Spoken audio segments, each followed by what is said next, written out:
हिंदू धर्म में मनुष्य के जन्म से लेकर उसकी मृत्यु तक 16 कर्म अनिवार्य बताए गए हैं।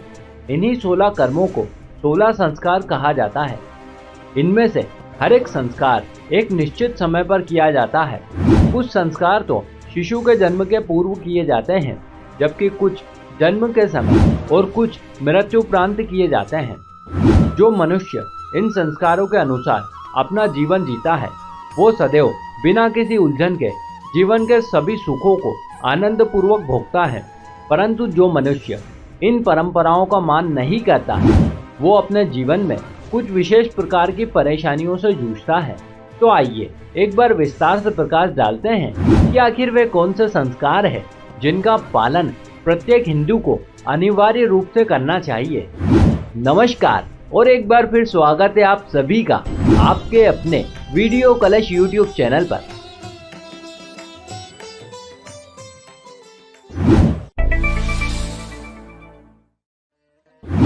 स्त्री और पुरुष के शरीर के मिलन को गर्भाधान संस्कार कहा जाता है।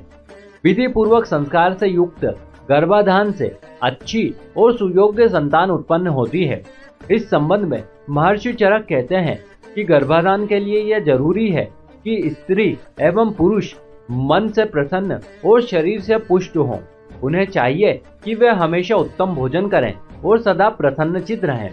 तभी एक उत्तम चरित्र और प्रेम से पूर्ण संतान का जन्म होता है, जो साक्षात राम और कृष्ण की तरह आदर्श होती है।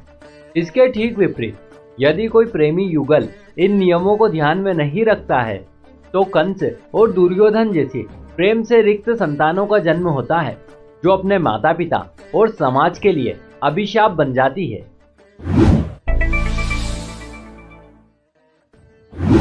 पुंसवन संस्कार गर्भधारण के 2-3 महीने बाद किया जाता है।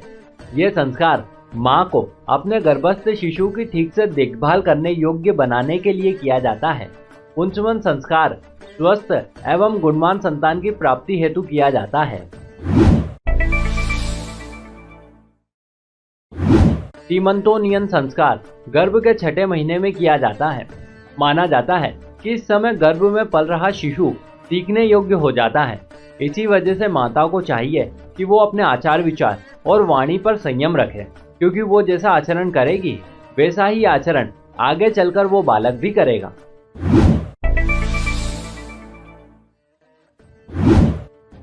शिशु के जन्म लेते ही जात कर्म संस्कार करने से गर्भ से संबंधित सभी दोष दूर हो जाते हैं।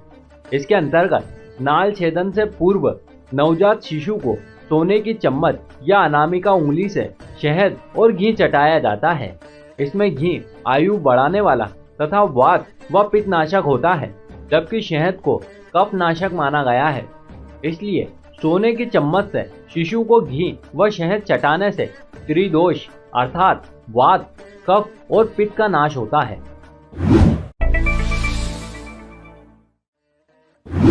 जन्म के 11वें दिन बच्चे का नामकरण संस्कार किया जाता है। इस संस्कार के अंतर्गत ब्राह्मण द्वारा ज्योतिषीय गणना के आधार पर बच्चे का नाम रखा जाता है। साथ ही बच्चे को शहद चटाकर सूर्य देवता के दर्शन कराए जाते हैं। तत्पश्चात सभी लोग बालक को उत्तम स्वास्थ्य और सुख समृद्धि का आशीर्वाद देते हैं।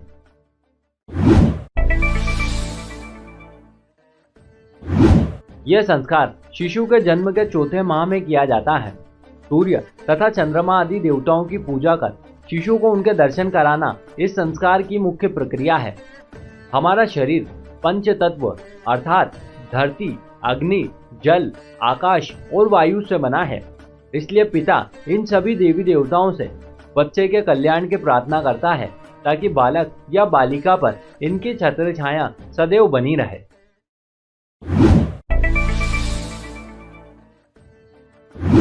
माता के गर्भ में रहते हुए शिशु के पेट में गंदगी चली जाती है, जिससे शिशु में कुछ दोष आ जाते हैं।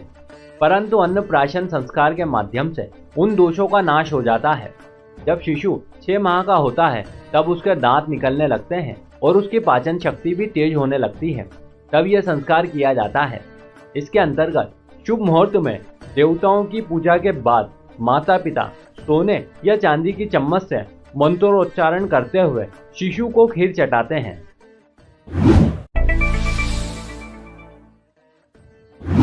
शिशु की उम्र के पहले या तीसरे या 5वें या 7वें वर्ष के पूर्ण होने पर बच्चे के बाल उतारे जाते हैं। इसे ही मुंडन संस्कार कहा जाता है। इसके बाद शिशु के सिर पर दही, मक्खन आदि लगाकर स्नान करवाया जाता है व अन्य मांगलिक क्रियाएं भी की जाती है। इस संस्कार का उद्देश्य शिशु का बल, आयु और बुद्धि में वृद्धि करना होता है। कर्णवेधन संस्कार। इस संस्कार के अंतर्गत शिशु के कान छेदे जाते हैं, इसलिए इसे कर्णवेधन संस्कार कहा जाता है। यह संस्कार जन्म के 6 माह से लेकर 5 वर्ष तक की आयु के बीच किया जाता है। माना जाता है कि जब सूर्य की किरणें कानों के छेद से होकर गुजरती है तो इससे बालक बालिकाओं में पवित्रता आ जाती है और वे भगवान सूर्य के समान तेजस्वी हो जाते हैं।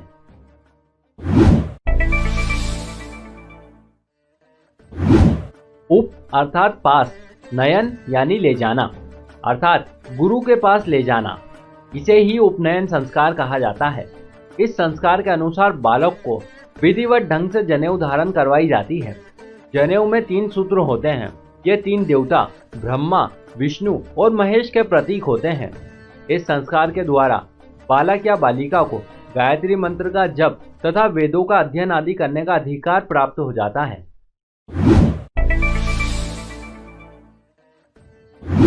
उपनयन संस्कार हो जाने के बाद बालक अथवा बालिका को वेदों का अध्ययन करने का अधिकार प्राप्त हो जाता है। इस संस्कार के अंतर्गत शुभ मुहूर्त देखकर बालक की शिक्षा प्रारंभ की जाती है। इसे ही विद्यारंभ संस्कार कहा जाता है।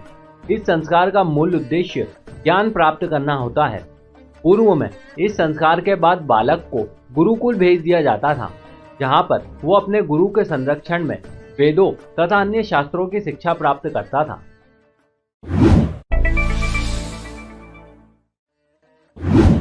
केशांत का अर्थ होता है बालों का अंत करना, उन्हें समाप्त करना। विद्या अध्ययन से पूर्व भी केशांत या मुंडन किया जाता है। विद्यारंभ संस्कार में बालक गुरुकुल में रहते हुए वेदों का अध्ययन करता है। उस समय वो ब्रह्मचर्य का पूर्ण रूप से पालन करता है तथा उसके लिए मुंडन व जनेऊ धारण करने का विधान है। पढ़ाई पूरी हो जाने के बाद गुरुकुल में ही केशांत संस्कार भी किया जाता है। यह संस्कार सूर्य देव के उत्तरायण होने पर ही किया जाता है। कुछ शास्त्रों में इसे गोदान संस्कार भी कहा गया है।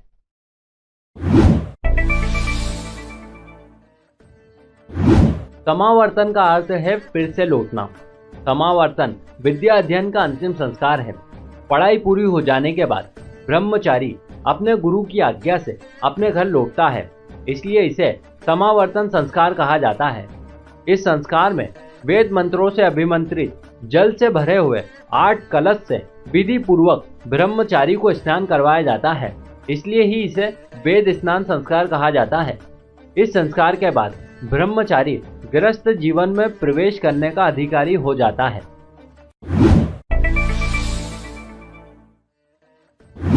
वि यानी विशेष रूप से, वाहन यानी ले जाना। विवाह का अर्थ होता है पुरुष द्वारा स्त्री को विशेष रूप से अपने घर ले जाना। सनातन धर्म में विवाह को जन्म जन्मांतरों का बंधन माना गया है। यह धर्म का साधन है। विवाह के बाद पति पत्नी साथ रहकर धर्म का पालन करते हुए जीवन यापन करते हैं। विवाह के द्वारा सृष्टि के विकास में योगदान दिया जाता है। इसी से मनुष्य पितृ ऋण से मुक्त होता है।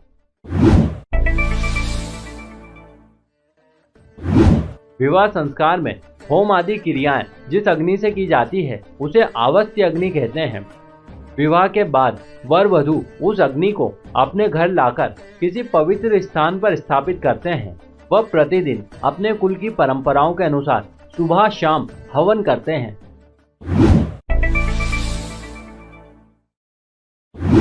अंत्योष्टि का अर्थ है अंतिम यज्ञ। आज भी शव यात्रा के आगे घर से अग्नि जलाकर ले जाई जाती है। इसी से चिता जलाई जाती है। ये वही अग्नि है जो विवाह के बाद दंपति अपने घर में स्थापित करता है और इससे ही उसके अंतिम यज्ञ की अग्नि जलाई जाती है। मृत्यु के साथ ही व्यक्ति स्वयं इस अंतिम यज्ञ से होम हो जाता है। तो मित्रों, ये थे वे 16 संस्कार जिनका पालन प्रत्येक हिंदू पूरी निष्ठा से आज भी प्रत्यक्ष या अप्रत्यक्ष रूप से कर रहा है। इसी के साथ हमारी आज की जानकारी भी यहीं समाप्त होती है। हम उम्मीद करते हैं आपको ये जरूर अच्छी लगी होगी। यदि आप भी इस विषय में कुछ एक सकारात्मक विचार रखते हैं तो नीचे दिए गए कमेंट बॉक्स के माध्यम से हमें जरूर बताइएगा। आप सभी का बहुत बहुत धन्यवाद।